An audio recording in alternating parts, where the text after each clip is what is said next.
জন্ম নিবন্ধন সংশোধন করার জন্য আমরা প্রথমে চলে আসব ক্রোম ব্রাউজারে। আসার পর এখান থেকে সার্চ বারে আমরা সার্চ করব জন্ম নিবন্ধন লিখে। জন্ম নিবন্ধন লিখে সার্চ করার পর এখান থেকে প্রথম যে ওয়েবসাইট চলে আসছে জন্ম নিবন্ধনের জন্য আবেদন, এখানে ক্লিক করব। তারপর আমাদের সামনে এরকম একটা ইন্টারফেস চলে আসবে। এখান থেকে একেবারে উপরে লেখা রয়েছে জন্ম নিবন্ধন। এই জন্ম নিবন্ধনের উপর আমরা ক্লিক করে ধরে রাখবো। তারপর এখান থেকে বাহির সাইডে আমরা ক্লিক করব। তারপর এখান থেকে লেখা রয়েছে জন্ম নিবন্ধন তথ্য সংশোধন আবেদন, এখানে আমরা ক্লিক করব। ক্লিক করার পর আমাদের সামনে এরকম একটা ইন্টারফেস চলে আসবে। এখান থেকে প্রথম করে জন্ম নিবন্ধনের নম্বর বসাতে হবে, তারপর জন্ম তারিখ বসাতে হবে, তারপর এই ক্যাপচা কোডটা বসাতে হবে। আমি সম্পূর্ণ বসিয়ে দিচ্ছি।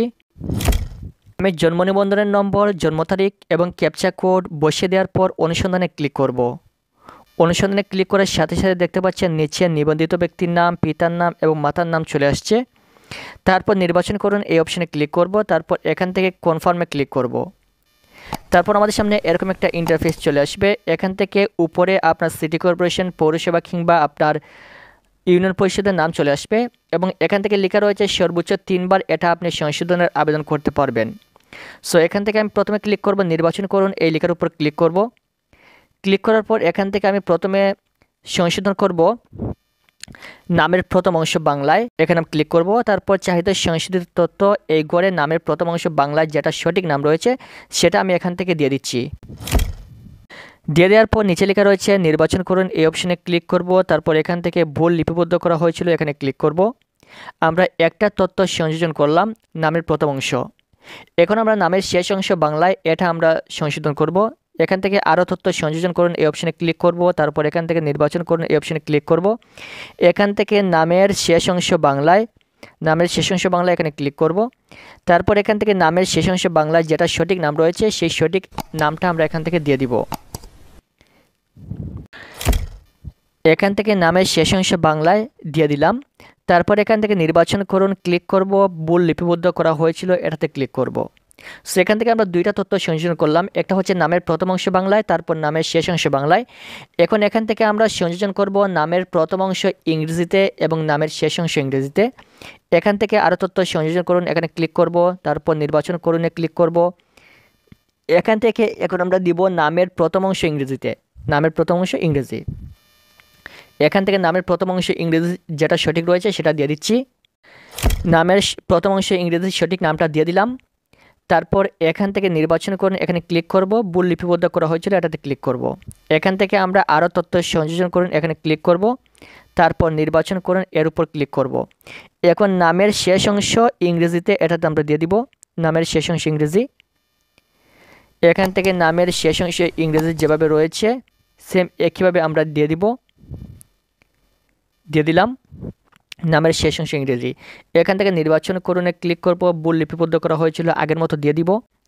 সো এখান থেকে আমরা 4টা তথ্য সংযোজন করলাম, নামের প্রথম অংশ বাংলায়, শেষ অংশ বাংলায়, নামের প্রথম অংশ ইংরেজি, শেষ অংশ ইংরেজি। এখন আমরা পিতার নাম বাংলায় এবং পিতার নাম ইংরেজিতে আমরা এখান থেকে সংশোধন করব। আরও তথ্য সংযোজন করুন, এখানে ক্লিক করব। তারপর নির্বাচন করুন, এর উপর ক্লিক করব।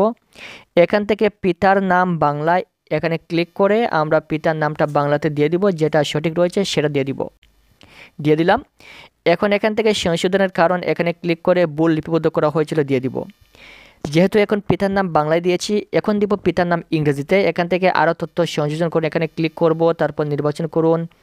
এখন হচ্ছে পিতার নাম ইংরেজিতে, পিতার নাম ইংরেজিতে। এখানে পিতার নাম ইংরেজিতে যেভাবে রয়েছে সেম একইভাবে দিয়ে দিলাম। পিতার নামটা ইংরেজিতে দিয়ে দিলাম পিতার এনআইডি কার্ড থেকে। তারপর এখান থেকে নির্বাচন করুন, ভুল লিপিবদ্ধ করা হয়েছিল দিয়ে দিলাম। এখন মায়ের নাম বাংলায় এবং মায়ের নাম ইংরেজি, এটা আমরা সংশোধন করব। এখান থেকে আরও তথ্য সংযোজন করুন, এখানে ক্লিক করলাম। তারপর নির্বাচন করুন। এখান থেকে মাতার নাম প্রথমে বাংলায় দিব, মাতার নাম প্রথমে বাংলায় দিয়ে দিলাম এবং এখান থেকে নির্বাচনের কারণ দিয়ে দিলাম ভুল লিপিবদ্ধ করা হয়েছিল। এখন দিব মাতার নাম ইংরেজিতে। এখান থেকে আরও তথ্য সংযোজন করুন, ক্লিক করলাম। নির্বাচন করুন, ক্লিক করলাম। এখান থেকে মাতার নাম ইংরেজি এটা দিয়ে দিব এবং এখান থেকে মাতার নামটা ইংরেজিতে দিয়ে দিলাম। নির্বাচন করুন, ভুল লিপিবদ্ধ করা হয়েছিল। সো এখন আমরা আরেকটা তথ্য সংযোজন করব। এখান থেকে ক্লিক করব, তারপর নির্বাচন করুন। এখান থেকে আমরা লিঙ্গ সংযোজন করব। অনেক সময় হয়তো বা ছেলের জায়গায় মেয়ে চলে আসে অথবা মেয়ের জায়গায় ছেলে চলে আসে, এই জন্য এটা দিয়ে দিবেন আপনারা। এখান থেকে নির্বাচন করুন, যেহেতু এটা মেয়ে আমি ফিমেল দিয়ে দিলাম। এখান থেকে সংশোধনের কারণ এখানে ক্লিক করে ভুল লিপিবদ্ধ করা হয়েছিল, এটা দিয়ে দিব। সো এখন আমি একটু চেক করে দেখি সম্পূর্ণ দেওয়া ঠিক রয়েছে কিনা। প্রথমে নামের প্রথম অংশ বাংলায় দিয়ে দিলাম, ভুল লিপিবদ্ধ করা হয়েছিল। নামের শেষ অংশ বাংলায় দিয়ে দিলাম, তারপর নামের প্রথম অংশ ইংরেজি দিয়ে দিলাম, নামের শেষ অংশ ইংরেজি দিয়ে দিলাম। পিতার নাম বাংলায় দিয়ে দিলাম, তারপর পিতার নাম ইংরেজি দিয়ে দিলাম। মাতার নাম বাংলা দিয়ে দিলাম, তারপর মাতার নাম ইংরেজি দিয়ে দিলাম। তারপর এখান থেকে লিঙ্গ দিয়ে দিলাম। এখন আমাদেরকে সংযোজন করতে হবে জন্মস্থানের ঠিকানা, স্থায়ী ঠিকানা এবং বর্তমান ঠিকানা। এই তিনটা ঠিকানা আমাদেরকে দিতে হবে। প্রথমে জন্মস্থানের ঠিকানা দিয়ে দেই। জন্মস্থানের ঠিকানা সংশোধন এখানে লেখা রয়েছে, এখানে আমরা টিক চিহ্ন দিয়ে দিব। এখন এখান থেকে প্রথমে রয়েছে দেশ, এখানে ক্লিক করে বাংলাদেশ। তারপর বিভাগ, আপনার বিভাগটা দিয়ে দিবেন। তারপর এখান থেকে জেলা, তারপর সিটি কর্পোরেশন বা পৌরসভা দিয়ে দিবেন, যেটা আপনার রয়েছে সেটা। তারপর এখান থেকে ইউনিয়ন দিয়ে দিচ্ছি। তারপর এখান থেকে ওয়ার্ড দিয়ে দিবেন। তারপর এখান থেকে ডাকঘর বাংলায়। ডাকঘর বাংলায় কীভাবে লিখবেন আপনারা একটু দেখিয়ে দেই। ডাকঘর বাংলায় লেখার ক্ষেত্রে প্রথমে আপনারা এখান থেকে সম্পূর্ণ লিখবেন ডাকঘর। আপনারা ডাকঘর সম্পূর্ণ লিখবেন। তারপর এখান থেকে কুলন চিহ্ন দিবেন অথবা বিসর্গ দিবেন। তারপর এখান থেকে আপনার ডাকঘরের নাম লিখবেন এবং এরপর আপনি এখানে কি করবেন, ডাকঘরের যে পোস্ট অফিসের যে পোস্ট কোড রয়েছে সেই কোডটা লিখে দিবেন। সেম ইংরেজি লেখার ক্ষেত্রে সেম একইভাবে প্রথমে লিখবেন পোস্ট অফিস। প্রথমে লিখবেন পোস্ট অফিস। পোস্ট অফিস লেখার পর এখান থেকে আপনার পোস্ট অফিস অর্থাৎ ডাকঘরের নাম লিখবেন, তারপর কোড নাম্বারটা লিখে দিবেন। তারপর গ্রাম লেখার ক্ষেত্রেও সেম একইভাবে এখানে প্রথমে আপনি লিখবেন বাংলাতে গ্রাম। গ্রাম লিখে এখান থেকে বিসর্গ দিয়ে দিবেন। তারপর এখান থেকে আপনার গ্রামের নামটা লিখবেন। তারপর নিচের ঘরে যখন আপনি ইংরেজিতে লিখবেন তখন এখানে গ্রামের নাম লেখার সময় প্রথমে লিখবেন ভিলেজ, সম্পূর্ণ বড় হাতের অক্ষরে VILLAGE। ভিলেজ লেখার পর এখান থেকে কুলন দিয়ে দিবেন। তারপর এখান থেকে গ্রামের নামটা লিখে দিবেন। তারপর এখান থেকে বাসা, সড়কের নম্বর এগুলো দেওয়ার প্রয়োজন নেই। তারপর হচ্ছে স্থায়ী ঠিকানা এবং বর্তমান ঠিকানা। এখন আমি স্থায়ী ঠিকানা সংশোধন করবো, এখানে ক্লিক করলাম।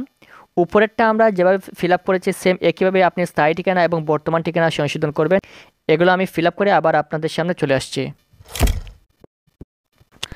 এখান থেকে আমি জন্মস্থানের ঠিকানা, স্থায়ী ঠিকানা এবং বর্তমান ঠিকানা সম্পূর্ণ দিয়ে দিলাম। এখন এখান থেকে আমাদেরকে দুইটা ফাইল আপলোড করতে হবে।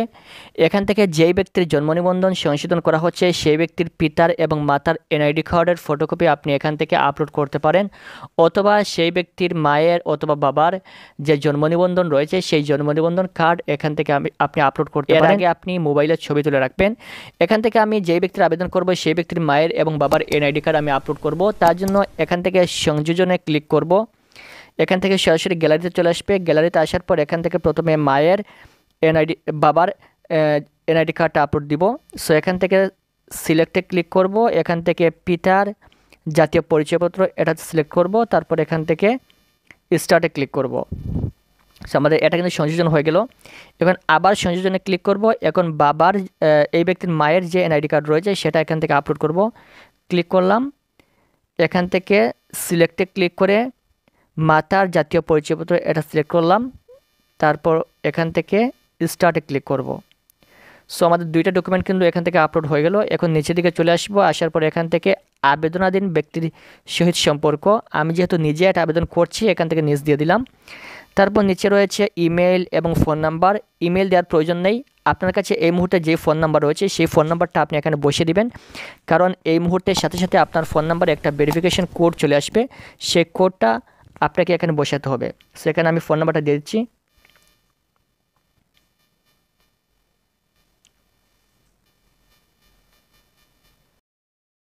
ফোন নাম্বার দেওয়ার পর OTP পাঠান, এখানে ক্লিক করলাম। এখন আমার এই ফোন নাম্বারে একটা OTP কোড চলে আসবে, অলরেডি চলে আসছে।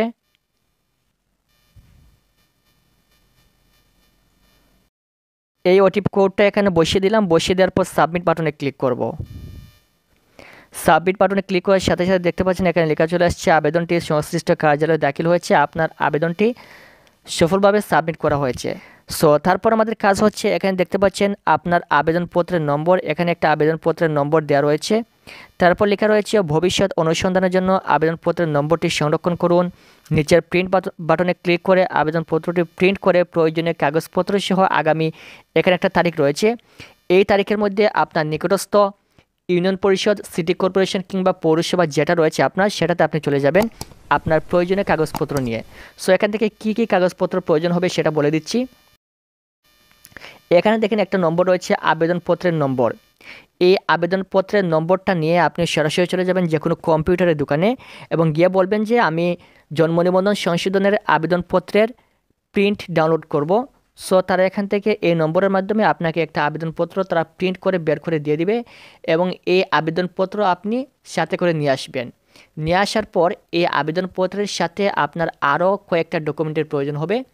যেমন এই আবেদনপত্রের সাথে প্রয়োজন হবে আপনার বাড়ির ট্যাক্সের রসিদ, বাড়ির ট্যাক্সের রসিদের প্রয়োজন হবে। অনেক সময় এটা না হলেও হয়, তারপরে যদি তারা চায় তাহলে আপনাকে ট্যাক্সের রসিদ দিতে হবে।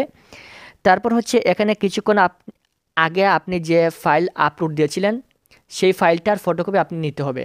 যেমন আমি এখানে আপলোড দিয়েছিলাম যে ব্যক্তির জন্ম নিবন্ধন সংশোধন করছি সেই ব্যক্তির পিতার এবং মাতার এনআইডি কার্ডের ফটোকপি আমি এখানে আপলোড করেছিলাম। সো এই ব্যক্তির পিতার এবং মাতার এনআইডি কার্ডের ফটোকপি আপনাকে তাদের কাছে জমা দিতে হবে। তার মানে আপনি এখানে যে ফাইলটা আপলোড করেছেন সেই ফাইলটা আপনি তাদের কাছে আবার পুনরায় এটার ফটোকপি জমা দিবেন। তার মানে এখানে আপনার 3টা ডকুমেন্ট জমা দিতে হবে। এক নম্বর হচ্ছে এই নম্বরের মাধ্যমে আপনি যে আবেদনপত্র পাবেন সেই আবেদনপত্রটা প্রিন্ট করে নিয়ে আসবেন, এই হচ্ছে 1 নম্বর। 2 নম্বর হচ্ছে বাড়ির ট্যাক্সের রসিদ এবং 3 নম্বর হচ্ছে এখানে আপনি যেই ফাইলটা আপলোড দিয়েছিলেন সেই ফাইলের ফটোকপি। এই 3টা কাগজপত্র নিয়ে আপনার নিকটস্থ সিটি কর্পোরেশন, পৌরসভা কিংবা ইউনিয়ন পরিষদ চলে যাবেন, গিয়ে এগুলো জমা দিবেন এবং 3 থেকে 4 দিন পর ইনশাআল্লাহ আপনারা আপনাদের হাতে পেয়ে যাবেন আপনাদের সংশোধিত জন্ম নিবন্ধন। এবং তারা অবশ্যই বলবে যে 3 থেকে 4 দিন পর আপনারা এসে দেখা করবেন এবং সাথে সাথে তারা আপনাকে আপনার সংশোধিত জন্ম নিবন্ধন দিয়ে দিবে। এই ছিল আজকের ভিডিও। পরবর্তী এরকম প্রয়োজনীয় সকল ভিডিও পাওয়ার জন্য চ্যানেলটি সাবস্ক্রাইব করে রাখবেন। ভিডিওটি সম্পূর্ণ দেখার জন্য